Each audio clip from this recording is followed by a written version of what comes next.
오늘 코로나19 신규 확진자가 1,600명대를 기록하면서 54일 연속 네 자릿수를 이어갔습니다. 정부는 고강도의 거리 두기 조치가 확진자 폭증을 억제하고 있다며 이달 안에 추석 특별 방역 대책을 발표할 예정입니다. 김경우 서울백병원 가정의학과 교수와 함께 코로나19 상황 살펴보겠습니다. 어서 오십시오. 네, 교수님. 안녕하세요. 네. 주말 검사 건수가 줄어든 영향이겠죠. 확진자 수가 그래도 어쨌든 좀 줄긴 했습니다만 이렇게 고강도 조치가 계속 이어지는데도 지금 확산세가 쉽사리 꺾이지 않는 이유가 있을 것 같아요. 네, 우선 그 확산세, 특히 이제 감염력이 높은 델타 변이 바이러스 점유율이 점점 높아졌기 때문에 예. 똑같은 강도라고 해도 이제 충분히 좀 억제하기가 어려웠는데 네. 그런 것 치고도 델타 변이의 굉장히 빠른 전파력에 비해서 이제 비교적 잘 국민들께서 참여해 주셔서 네. 더 확산세가 빠르게 증가하는 걸 억제하고 있고 네. 이번 주간 평균 확진자 수도 봐야 되겠지만 지난주에 이어서 지난주에 마이너스 1.6%, 이번 주도 마이너스 한 2.8% 감소가 좀 적은 차이긴 하지만 좀 이어질 것 같고요. 예. 이제 또 하나 요인은 이제 고강도 조치가 이제 좀 강도가 이렇게 많이 강하진 않고 네. 특히 이제 어떤 시설의 이용을 제한하는 것보다는 사적 모임 제한을 좀 중점을 두면서 네. 이렇게 강한 조치가 취해지지 않았다는 점이 있겠고 또 한 가지 이제 적용 시점이 확진자 수가 보다 좀 적을 때 보다 선제적으로 단계 격상을 해야 되는데 네. 좀 늦어지면 너무 확진자 수가 많이 쏟아져 나오게 되면 그만큼 역학조사나 접촉자 격리가 어려워지기 때문에 네. 최근 들어서 똑같은 1,700명대라고 하더라도 방역관리 지표들은 감염 경로 불명 비율이라든지 또 우리가 이제 확진자를 찾는 그런 방역망래 관리 분열 이런 것들이 계속 떨어지고 있기 때문에 네. 방역 지표는 거의 좀 한계를 초과한 상황이다 이렇게 봐야 될 것 같은데요. 네. 백신 접종이 늘어나면서 확진자가 좀 감소하고 있고 그렇기 때문에 우리가 조금만 더 현재 사회적 거리두기와 검사 받기 그것들 적극 참여해 주시면 좋을 것 같고요. 네. 일부에서는 지금 사회적 거리두기가 효과가 없지 않느냐라는 제안이 있는데 네. 사회적 거리두기의 효과를 평가하기 좀 어려운 점이 있겠고 예. 단지 어떤 우리가 어떤 구글을 이용한 이동량을 측정한 대리 지표 하나만 가지고 뭐 사회적 거리두기가 효과가 없다 이렇게 평가하기는 조금 어려울 것 같고 물론 이제 네. 사회적 거리두기가 구글 이동량으로 평가한 이동량 감소에는 효과가 없었다 이렇게 분석은 가능할 텐데 네. 전체적인 평가는 좀 다른 좀 종합적인 평가가 있어야 될 것 같습니다. 네, 이렇게 고강도 조치가 이어지는 상황에서 정부는 어떤 뚜렷한 증가세, 감소세가 없는 지금과 같은 유행 상황이 지금 계속된다는 그런 진단을 내렸어요. 당분간은 이러한 상황이 이어질 것으로 보시는지요, 교수님도? 네, 일단 지금 확산세를 억제하면서 백신 접종 속도가 빠르게 증가하고 있기 때문에 네. 작은 차이긴 하지만 점점 이제 많은 분들이 이 집단 면역력을 향상시켜가면서 전파력을 좀 떨어뜨릴 수 있다면 네. 우리가 좀 감소세로 잘하면 아주 늦은 속도지만 만들 수가 있겠고 다만 이제 우려되는 것은 우리가 조금이라도 일찍 긴장을 완화했을 때 델타 변이의 굉장히 빠른 전파력 때문에 언제든지 갑자기 증가할 수가 있겠고 예. 지금 이제 확진자로 확인되는 숫자보다 사실은 지금 진단되지 않는 젊은 층에서 확진자가 더 지역사회에 있을 가능성이 있겠다 이렇게 좀 추정이 되는데요. 네. 왜냐하면은 많은 분들이 이제 뭐 생활치료센터로 확진돼서 가봤자 뭐 특별한 치료가 없다라는 어떤 인식을 가지시면서 이제 증상이 있어도 검사를 안 받고 또 집에서 이제 접촉을 줄이면서 계시는 분이 있을 가능성이 충분히 있기 때문에 네. 그분들이 이제 수면 위로 올라올 때 확산세로 어느 정도 영향을 미칠지 그 부분이 좀 우려되는 부분인데 그런 것만 특별히 있지 않는다면 많은 분들이 접종을 하시면서 확산세는 감소세로 이어질 것으로 기대가 됩니다. 네, 조심스럽게 확산세가 좀 줄어들지 않을까라는 기대를 해주셨습니다. 충북 진천에 지금 입소해 있거든요. 인재개발원에 아프가니스탄 특별 입국자 4명이 이제 확진 판정을 받았습니다. 어른 2, 어린이 2명인데 377명이 한 비행기를 타고 왔기 때문에 추가 감염 우려가 나오는 게 사실이에요. 네, 일단은 보니까 미결정이고 재검에서 양성이 확인됐다는 부분인데요. 대부분 보게 되면은 감염 초기에 아주 바이러스 양이 적을 때 발견됐다기보다는 확률적으로는 예. 얼마 전에 감염을 앓고 나서 이제 회복이 됐는데 남아 있는 미량의 바이러스가 검출되는 가능성이 굉장히 많고요. 네. 그렇기 때문에 추가적인 확산이 일어날 것 같지는 않은데 지금 나머지 지금 진천에 계시는 분들 같은 경우에도 이제 증상이 중간에 생기시는 분이 계시다면은 네. PCR 검사를 한번 해봐야 되겠고 네. 또 2주간의 격리를 끝나고 해지할 때도 다시 한번 PCR 검사를 해서 예, 그렇죠. 양성으로 전환되는 분들이 없는지 확인하면 좋을 것 같습니다. 네.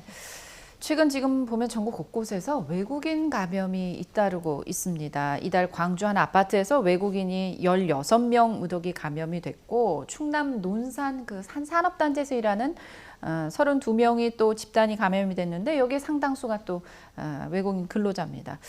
왜 이렇게 늘고 있는 거고 어떻게 좀 우리가 방역 대처를 해야 될까요?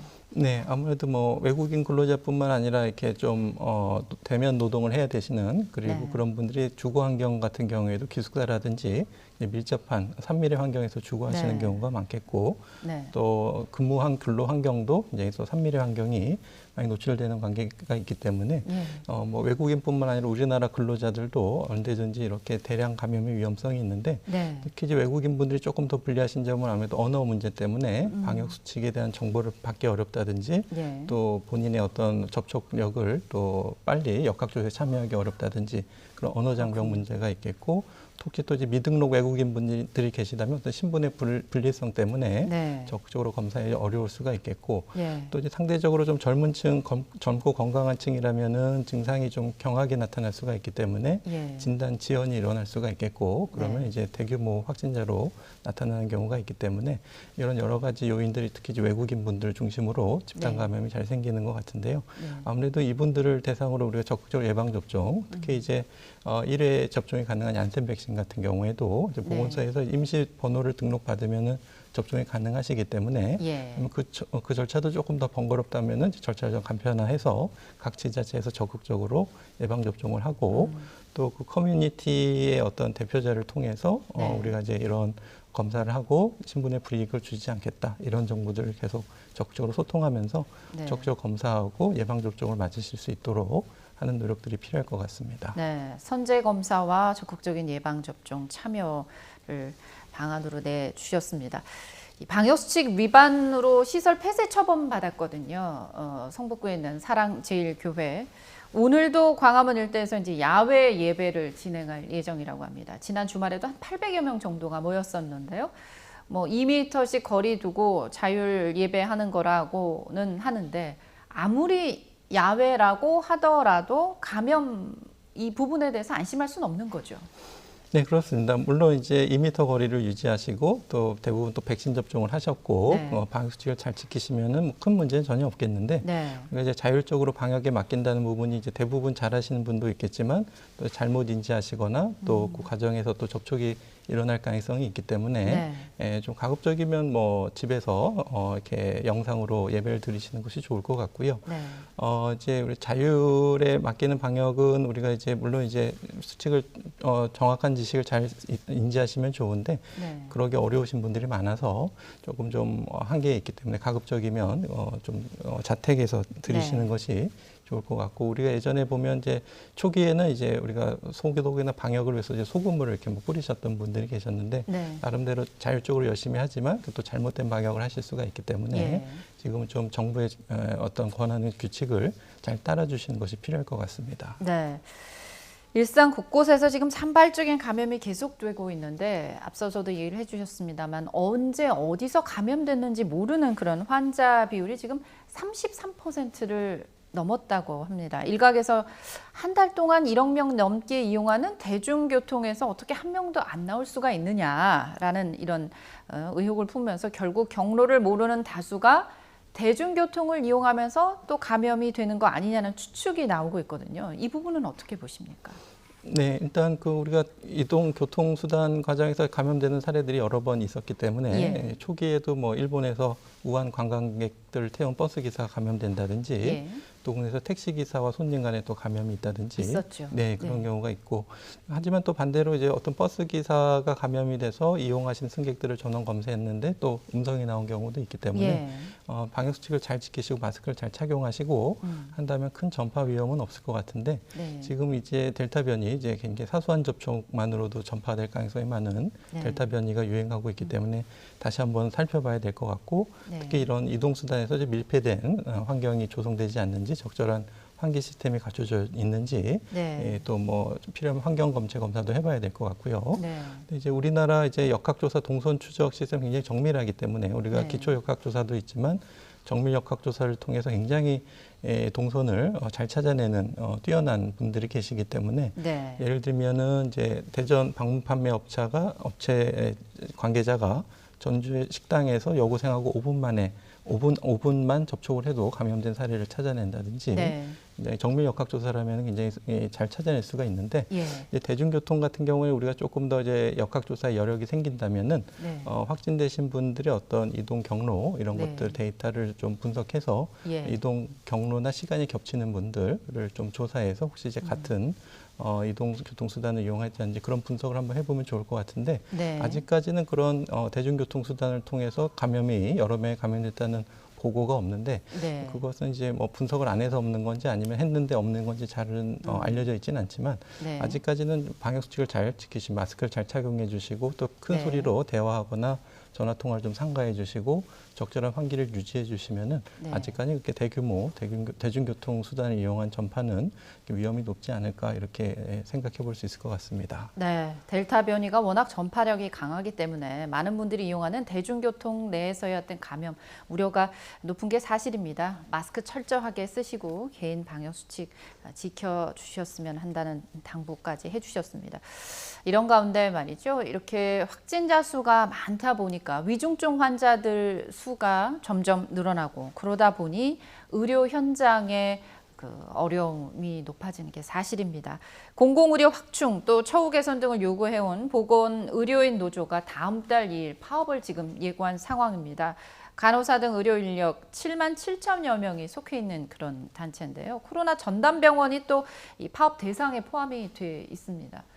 코로나 의료 대응, 코로나19 의료 대응에 차질이 빚어지지 않을까 굉장히 걱정되는 부분입니다. 네, 보건의료인들의 노력이나 어려움들은 뭐 모든 국민들께서 다 예. 잘 공감하고 계신 부분이고 또 네. 정부뿐만 아니라 이제 대통령께서도 굉장히 많이 잘 알고 계시고 위로하고 계신 부분인데 네. 실질적인 어떤 처우 개선으로 이어지지 않고 또 근본적인 대책을 세우지 못했다는 점 때문에 네. 아마 이렇게 노조에서 지금이 아니면 또 이렇게 강력한 총파업을 예고하지 않으면 정부가 움직이지 않을 거라고 생각하시는 것 같습니다. 아마 예. 환자를 버리고 이렇게 총파업에 참여하실 것 같지는 않습니다. 이제 예. 하지만 그만큼 이제 의료 현장이 굉장히 절실하고 특히 이제 감염병의 특징은 이제 많은 환자들이 갑자기 발생하게 되면 끝이 보이지 않는 이러한 업무 노동과 강도 때문에 네. 또 여러 가지 민원이라든지 업무 과중 이런 것들이 계속 쌓여왔기 때문에 네. 근본적인 해결을 조금 적극적으로 진지하게 좀 고민을 하자 이런 의미로 좀 받아들일 것 같고요. 네. 아마 정부에서도 물론 이제 충분히 공감하지만 또 막상 지금 바로 이렇게 뚜렷하게 네. 정부로서도 현실적인 대응을 바로 내긴 좀 애로점이 있을 것 같습니다. 예를 예. 들면 감염병 전담병원 병상수를 충분히 확보해야 되는데 물론 시설적인 준비도 필요하지만 투여할 인력도 좀 준비하는 데 시간이 걸리고 네. 좀 시간이 걸리는 부분도 있겠고 아니면 당장 어떤 처우 개선 특히 이제 어떤 보상 같은 부분에 대해서는 조금 네. 더 신속하게 집행할 부분이 있다면 좀 적극적으로 한다든지 해서 좀 현명한 합의점이 나오기를 좀 기대해 봐야 될 것 같습니다. 네. 마지막으로 이제 가장 큰 변수 다가오는 추석 연휴입니다. 정부가 이제 한 달도 남지 않았어요. 근데 지난번 추석에는 가족 방문 최대한 자제했고 올 서울에는 5인 이상 사적 모임 금지 조치가 내려졌습니다. 과연 이번 명절에는 몇 명까지 모여야 되나? 어떤 내용이 좀 담겨야 된다고 보십니까? 네, 일단 서로 이제 백신 접종 완료하신 분들끼리는 가족 모임을 하셔도 괜찮을 것 같습니다. 네. 이제 한 가지 변수는 이제 돌파 감염을 통해서 행여 또 위중증으로 진행되실 좀 고령의 어르신이나 면역 저하자가 있다면 네. 이분들은 그래도 조금 좀 조심이 필요할 것 같고 예. 좀 우리가 조금 미리 준비할 수 있다면 이런 부분들에 대해서는 우리가 좀 미리 부스터 추가 접종을 좀 계획한다든지 네. 해서 좀 더 추가적으로 보호해드리는 것이 필요할 것 같고 네. 이제 가족무인뿐만 아니라 이제 요양병원이나 요양원 이렇게 시설에 계신 분들을 이제 면회하는 거는 이제 또 좀 다른 의미가 있겠는데 예. 서로 돌파 감염이 생겨도 큰 위험은 없지만 같은 시설 내에 접종을 받지 않은 고위험군이 계시다면은 예. 그 안에 집단 감염을 통해서 미접종자가 또 큰 피해를 입으실 수가 있기 때문에 이런 시설에서의 이제 면회는 어떻게 허용할 것인가 아마도 이제 PCR 검사를 해서 이제 음성인 걸 확인하면 예. 돌파 감염 위험성을 좀 줄일 수가 있기 때문에 아마 선제 검사를 병행하면서 면회를 허용한다든지 미접종자에 대해서 접종 완료를 조금 더 높인다든지 또 추가적인 부스터샷 접종을 한다든지 해서 네. 이번 추석에는 가급적이면 좀 접종 완료하신 분들에 대해서는 면회를 허용하거나 아니면 이제 9월, 10월쯤에 이제 부스터샷 접종이 조금 본격화되면은 네. 부스터샷을 맞은 이후에 면회를 하시는 걸로 조금 한두 달 정도 면회를 연기하신다든지 하는 노력들이 좀 추가적으로 필요할 것 같습니다. 네. 정부는 일단 추석 연휴 전까지 백신 접종률 최대한 끌어올린다는 계획이거든요. 추석 연휴 방역 조치 많은 분들이 궁금해하실 텐데 열차표 예매가 31일 시작합니다. 그 전에 정부가 어떤 대책을 나올지 지켜봐야 할 것 같습니다. 지금까지 김경우 서울백병원 가정의학과 교수와 함께 코로나19 상황 살펴봤습니다. 고맙습니다. 네, 감사합니다.